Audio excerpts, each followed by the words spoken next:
nantinya Kinan akan mendapatkan sertifikat dengan logo atau gambar logo burung Garuda. Oh, Artinya apa? Nanti Kinan kalau mau melamar kerja ke luar negeri itu bisa. Oh, ya? Karena tidak hanya lingkup Indonesia saja, Oh. bisa ke luar negeri seperti itu. oh, keren banget ya Bu ya Iya sekolah dong. kita Jadi ternyata. kita sudah ujian mandiri ya, dan kita juga sudah bekerja sama dengan beberapa LSP.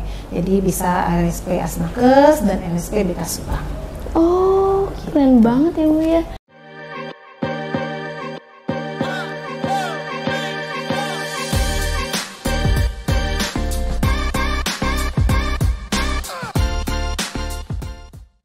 Hai Sobat Healthy, balik lagi nih sama aku Kinan di Stetospot. Oke Sob, gimana nih kabar Sobat Healthy di rumah? Semoga baik-baik aja dan sehat-sehat selalu ya. Oh ya Sob, kali ini kita tampil beda karena kita nggak di tempat biasanya, nggak di ruangan kayak biasanya, kita ada di lab farmasi di sekolah kita. Dan kali ini kita kedatangan tamu yang gak kalah luar biasanya dari episode-episode sebelumnya yang udah mampir ke Stetospot. Hari ini kita kedatangan tamu yang luar biasa kerennya, yaitu ada Ibu Apoteker Heni Sari Mulyani, SSI. Ibu boleh disapa dulu mungkin Sobat Healthy-nya di rumah. Hai Sobat Healthy semua, semoga selalu sehat. Kita lanjut yuk. Oke, Ibu apa kabarnya Ibu? Alhamdulillah Kinan, sehat. Alhamdulillah. Ibu akhir-akhir ini lagi sibuk ngapain aja sih Bu? Akhir-akhir ini lebih banyak ke mengajar, karena memang jadwal mengajar itu padat. Selain itu disambi dengan di luar, yaitu sebagai penanggung jawab di apotik. Selain mengajar dan di apotik, mempersiapkan murid-murid dalam menghadapi ujian kompetensi seperti itu. Oh, Ibu Kinan mau sedikit tanya-tanya nih Bu, tentang latar belakang pendidikan Ibu nih, kayak kuliah di mana dan jurusan apa sih Bu? Oke, Ibu itu mengambil jurusan farmasi dulunya. Gitu. Jadi masuk ke Fakultas Farmasi di Universitas Muhammadiyah Hamka di Jakarta. Oh, di Buya Hamka ya Bu ya? Iya. Oh, seperti iya. itu. Jadi melanjutkan pendidikan di sarjana farmasi. Setelah itu lanjut ke apoteker, masih di UHAMKA juga. Oh, berarti bareng ya Bu ya kuliahnya. Oh, Ibu kan di gelar Ibu di belakang itu kan SSI ya Bu ya. Setahu Kinan dan rata-rata kayaknya kebanyakan sekarang itu kalau misalnya lulusan S1 farmasi itu S1 ya Bu ya. Itu bedanya apa ya Bu ya? Kalau zamannya Ibu dulu, farmasi itu di bawah Fakultas MIPA. Oh. Jadi makanya SSI, Sarjana Sains. Oh. Nah, setelah itu, setelah Ibu tamat di 2005-2006, farmasi berdiri sendiri fakultasnya, jadi Fakultas Farmasi, sehingga gelarnya nanti S-Farm. Oh, berarti baru-baru ini kali ya Bu ya S-Farm juga? Ya kurang lebih dah. Gitu deh. Iya Bu. Kinan juga mau nanya nih Bu, kan Ibu nih udah di farmasi, habis itu juga lanjut apoteker. Apa sih Bu minat awal Ibu untuk kayak mau kuliah farmasi nih gitu Bu? Awalnya dulu waktu SMP. Orang tua menyarankan masuk SMF. Kalau dulu SMK itu rata-rata tata boga, mesin, akuntansi. Nah dulu ada SMF, Sekolah Menengah Farmasi. Jadi di bawah Depkes langsung, seperti itu. Tapi karena Ibu tidak mengerti jurusan farmasi itu apa sih, barulah Ibu masuk SMA. Setelah SMA belajar masuk ke jurusan IPA, lalu terbukalah pikiran, farmasi itu ternyata tentang segala macam obat. Nah, jadi berpikir karena jurusan IPA nanti pengen kuliahnya ke farmasi. Nah, setelah itu terjunlah masuklah ke jurusan farmasi seperti itu. Berpikirnya kenapa saya nggak bisa mengobati orang lain. Iya, Jadi bener-bener. untuk bisa mengobati orang lain, mengobati diri saya sendiri, otomatis saya harus tahu dulu dasarnya seperti itu sih. Oke deh Bu. Ibu, tadi kan Ibu tuh kan minat di SMF juga, habis itu kan akhirnya ngambil SMA dan kuliahnya baru terjun ke farmasi. Iya, betul. Mungkin Sobat Healthy di rumah nih Bu, ada yang belum tahu nih tentang farmasi. Boleh nggak sih Bu diceritain sedikit-sedikit biar Sobat Healthy di rumah juga tahu apa sih farmasi itu? Oke, Sobat Healthy, kalau saat ini sudah banyak nih SMK yang dengan notabene jurusannya kesehatan. Salah satunya farmasi.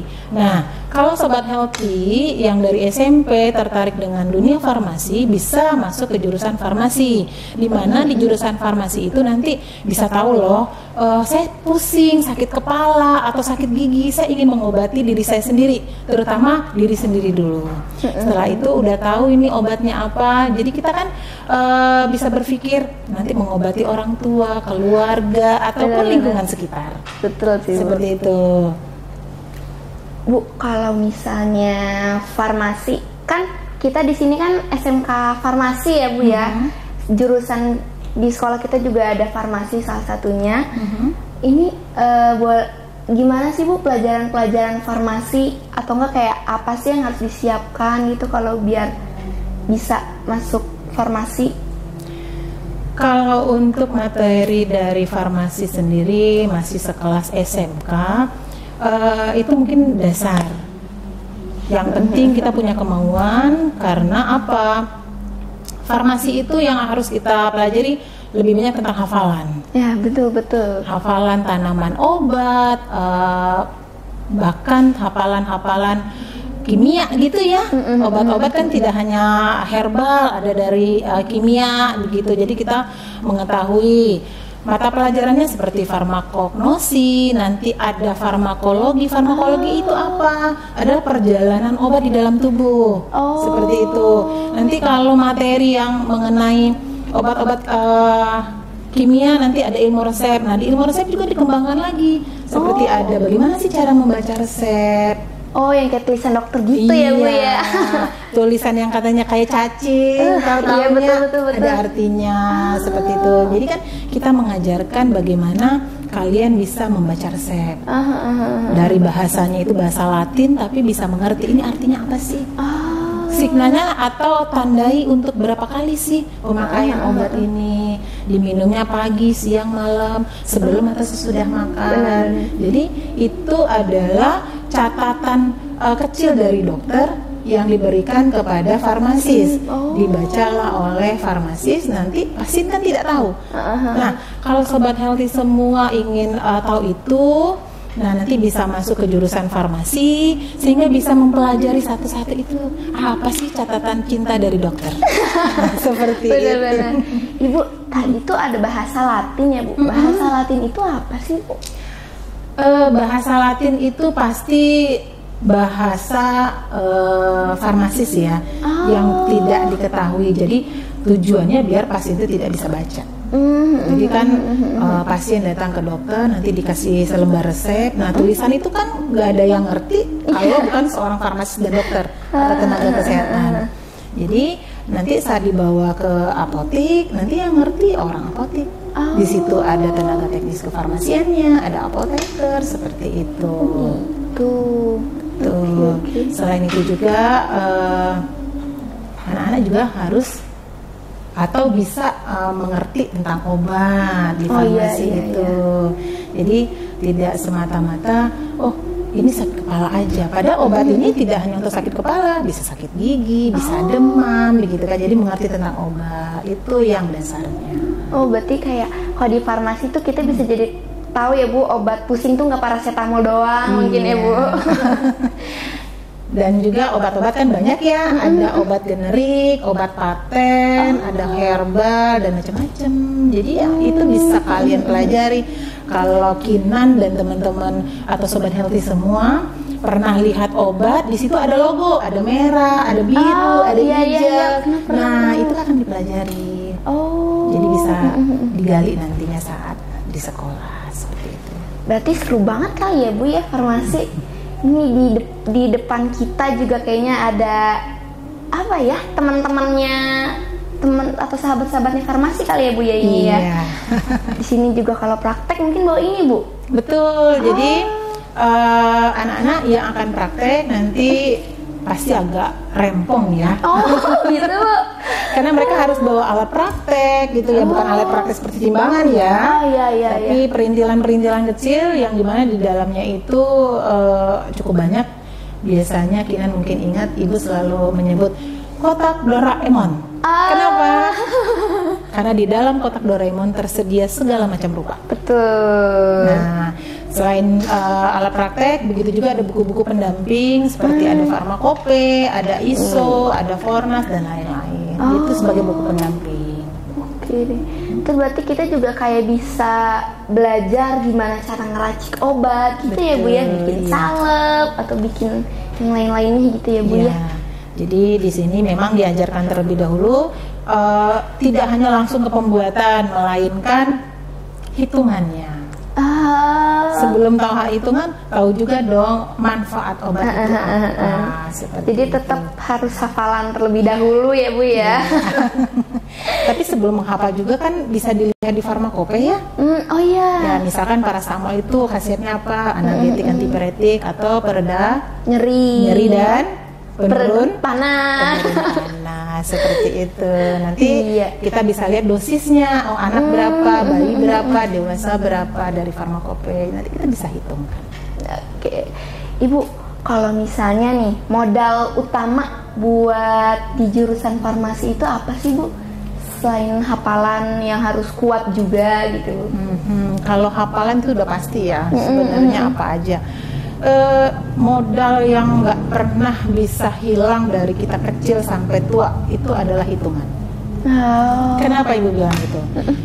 Perkalian 2 kali 3 itu adalah 6. Nanti kita kalau ke pasar belanja pakai perhitungan bukan? Iya, benar. Sebenarnya hitungan di farmasi itu juga tidak sulit. Hitungannya hanya hitungan dasar. Hanya saja kalian harus bisa logikanya. Nah, Kinan sendiri punya adik tidak? Ada Ibu. Nah, usia berapa tepatnya? 6 tahunan lah Bu. 6 tahun. Jadi gini, misalkan kita tidak hanya bisa berhitung, tapi kita bisa melogikakan plus menghitung. Usia adik Kinan kan 6 tahun. Misalkan dia sakit demam atau panas ya. Kalau usia 6 sampai 16 tahun atau paling tidak 8 sampai 16 tahun itu dosisnya 1 tablet, berarti 500 mg. Nah, kalau 6 tahun berapa Bu? Ya dipotek atau setengahnya, berarti 250 mg. Begitu. Jadi kan kalau kita mengerti bagaimana perhitungan dosis obat, jadi untuk diri sendiri atau keluarga terdekat kita bisa memberikan pengalaman yang pertama. Jadi kamu demam deh, jadi diminum ya obatnya kan enak. Seperti itu. Jadi itu hal-hal yang bisa dikembangkan ya kalau Kinan bisa menghitung secara detail lalu menglogikakan. Nah misalkan pasiennya itu di bawah 2 tahun usianya, jadi dosisnya berapa? Nah otomatis 2 tahun, kalaupun Kinan di rumah nggak mungkin ngulek obatnya karena dikhawatirkan kurang higienis gitu ya. Bisa memberikan dalam bentuk yang sedianya sirup. Nah sirup itu kan ada sendok ya, di situ ada 5 mili, itu berapa miligram kandungan paracetamolnya. Jadi ya kita logikakan seperti itu. Jadi istilahnya lebih simpel lah ya Bu ya, nggak perlu browsing atau apa-apa dulu gitu. Ya kalau ilmunya sudah diterapkan ke diri sendiri. Iya betul. Seperti itu. Tapi kalau kita belum menerapkannya dan tidak menghafal, itu agak sulit. Iya sih Bu, benar-benar. Ya Ibu, setelah tadi ada lagi nggak sih Bu tentang pelajaran-pelajaran farmasi ini? Sebenarnya pelajaran farmasi itu banyak ya Kinan ya. Oh iya iya. Kalau memang dari dasar nanti misalnya ke kelas 10 ya. Kalau sobat healthy yang masuk ke SMK farmasi kelas 10 otomatis kita kasih dasar dulu. Iya. Dasarnya yang mana Bu? Hafalan misalnya farmakognosi. Nanti ilmu resep, bagaimana membaca resep, kopi resep dan segala macam. Iya. Nah, nanti di situ juga ada kimia ataupun CPOB. Oh ya. Gitu.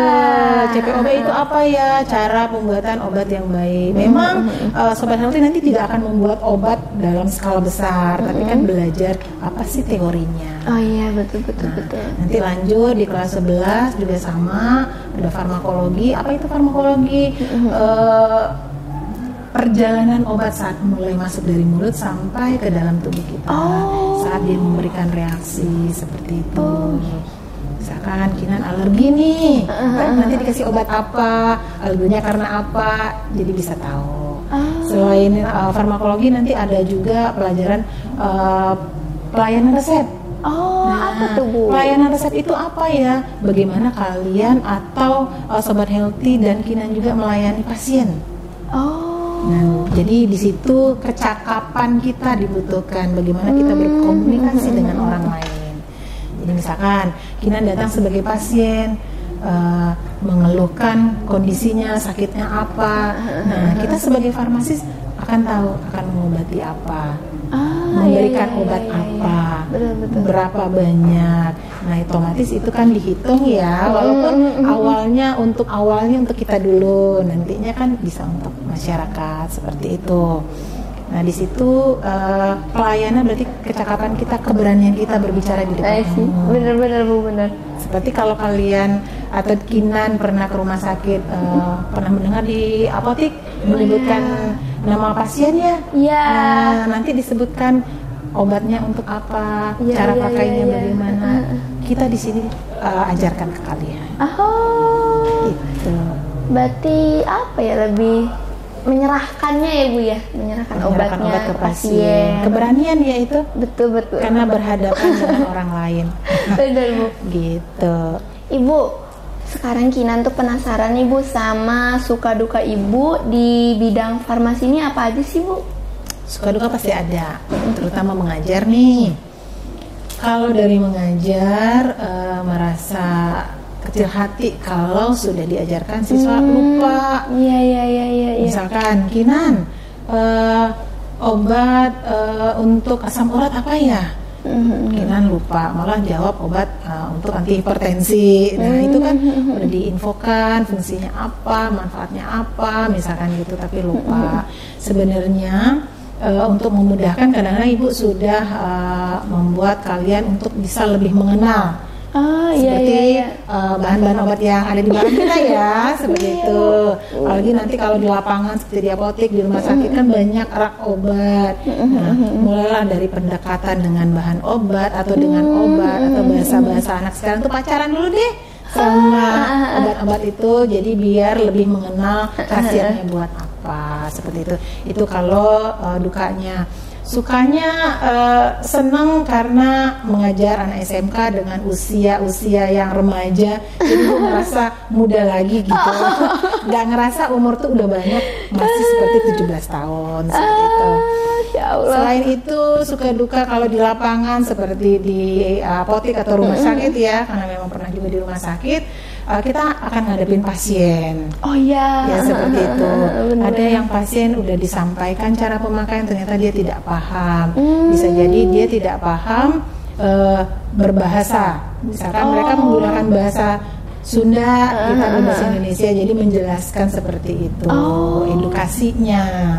Atau ada pasien yang rada-rada ngeyel mungkin ya, harusnya minum obat 3 kali sehari, yang diminum kalau sakit aja. Jadi kan pasien itu tidak tertib dalam minum obat. Sehingga balik lagi pas datang, Mbak kok saya nggak sembuh ya minum obat ini.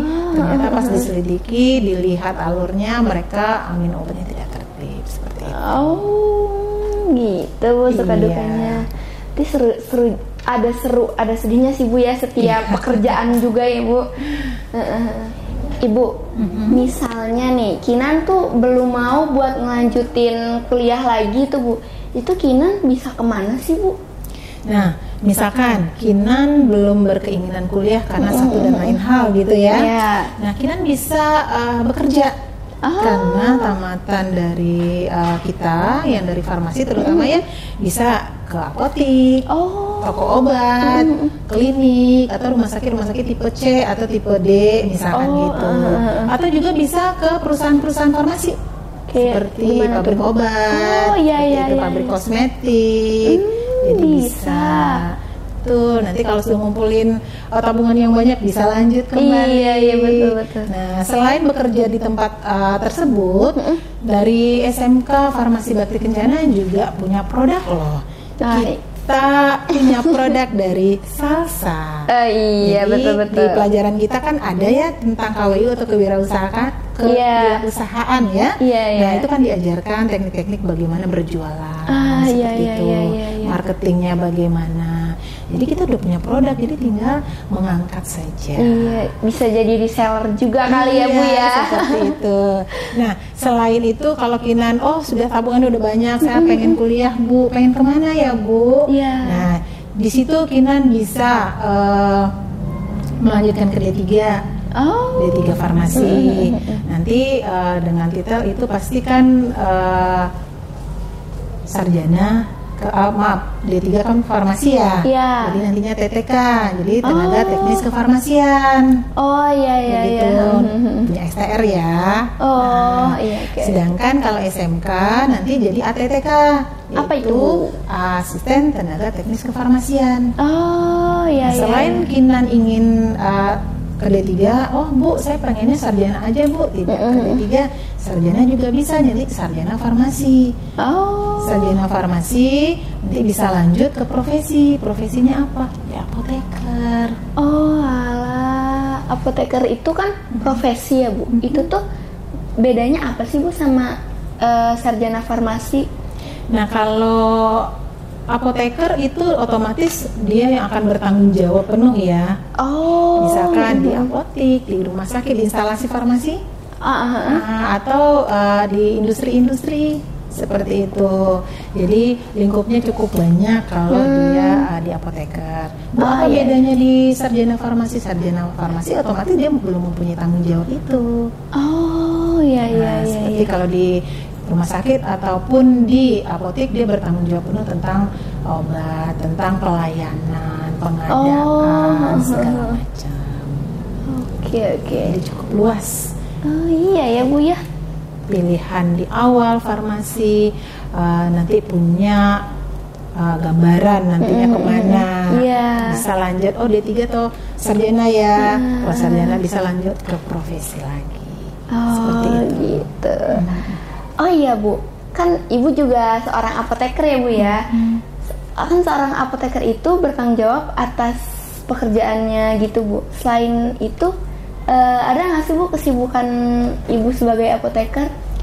Selain apoteker yang pasti Ibu selain ngajar, lalu di lapangan juga Ibu sebagai asesor. Apa tuh Bu asesor? Asesor ya kebetulan ya sekolah kita ujiannya nanti kalau Kinan di kelas 12 sudah menggunakan ujian tidak hanya lewat Dudi lagi. Dudi itu dunia usaha seperti apotik, rumah sakit, seperti itu. Jadi kita sudah menggunakan LSP. LSP itu apa tuh Bu? Lembaga Sertifikasi Profesi. Jadi nanti Kinan tamat dari sini selain mempunyai ijazah dari sekolah, Kinan juga mempunyai ijazah kompetensi atau yang bisa disebut Serkom, sertifikat kompetensi. Seperti itu. Nah, kebetulan sekolah kita sudah sebagai TUK atau tempat uji kompetensi ya. Betul. Keren ya Bu ya. Iya dong. Selain itu juga kita menggandeng LSP, BK atau Bakti Kencana Subang. Begitu. Jadi Kinan kalau ujian nanti menggunakan LSP BK Subang, nantinya Kinan akan mendapatkan sertifikat dengan logo atau gambar logo burung Garuda. Artinya apa? Nanti Kinan kalau mau melamar kerja ke luar negeri itu bisa. Karena tidak hanya lingkup Indonesia saja, bisa ke luar negeri seperti itu. keren banget ya Bu ya, Iya sekolah dong. kita Jadi ternyata. kita sudah ujian mandiri ya, dan kita juga sudah bekerja sama dengan beberapa LSP. Jadi bisa LSP Asnakes dan LSP BK Subang. Oh, keren banget ya Bu ya. Ternyata di sekolah ini tuh bener-bener emang udah siap banget buat anak-anaknya terjun kemana aja ya Bu ya. Iya. Dan alhamdulillah tadi pertanyaan Kinan yang di awal, Ibu sebagai asesor. Nah, Ibu kebetulan asesor dari farmasi. Jadi Ibu menguji, bukan menguji sih ya, Ibu menilai atau melihat bagaimana sih kemampuan rekan-rekan yang di usia Kinan di sekolah lain. Jadi bisa Ibu lihat, wah teman-teman Kinan dari sekolah ini kompeten apa tidak ya, seperti itu. Kalau kompeten nanti dapatlah sertifikat dengan burung Garuda tersebut atau sertifikat kompetensi ya. Keren banget Ibu berarti. Ya, alhamdulillah. Oke Sobat Healthy, gimana? Kamu atau kalian-kalian udah pada minat belum nih sama farmasi? Dari dengar-dengar cerita Bu Heni, seru banget bukan farmasi? Apalagi sekolah kita udah oke banget deh pokoknya kalau udah jurusan farmasi, betul ya Bu ya? Iya. Apalagi kita udah ujian mandiri di sini dan lapangan kerjanya banyak. Terus juga kalau kalian mau lanjut kuliah juga bisa kerja di luar negeri, ya kan? Jadi cocok banget buat Sobat Healthy yang mau gabung sama kita di jurusan farmasi. Link PPDB-nya ada di bawah ini. Oh iya Sob, sebelum kita closing nih, terima kasih Ibu udah nyempetin waktunya di podcast kita kali ini. Dan terima kasih banyak, semoga Ibu mau mampir-mampir di podcast kita lagi. Insya Allah, kalau diundang pasti Ibu datang. Siap Bu. Nanti kita bikin episode baru aja mungkin ya Bu. Insya Allah ya. Buat Sobat Healthy yang penasaran gimana cara beli salsa atau pengen punya produk salsa juga, kalian bisa lihat di bawah ini ada Instagramnya salsa. Kalian langsung DM aja dan langsung bilang aku mau lip serumnya atau apapun. Kalian boleh ngobrol-ngobrol dulu karena admin salsa tuh baik-baik banget. Kalian boleh nanya-nanya dulu seputar produk salsa. Dan buat Sobat Healthy yang di rumah penasaran atau kepo sama episode-episode kita selanjutnya dan ada apa sih di Bakti Kencana ini, kalian boleh follow Instagram sekolah kita dan yang paling penting jangan lupa subscribe akun YouTube ini dan nyalain loncengnya biar gak ketinggalan terus apa aja sih episode-episode terbaru kita. Oke Sob, mungkin sekian aja dari aku Kinan dan Bu Heni di episode kali ini. Stay healthy and bye-bye.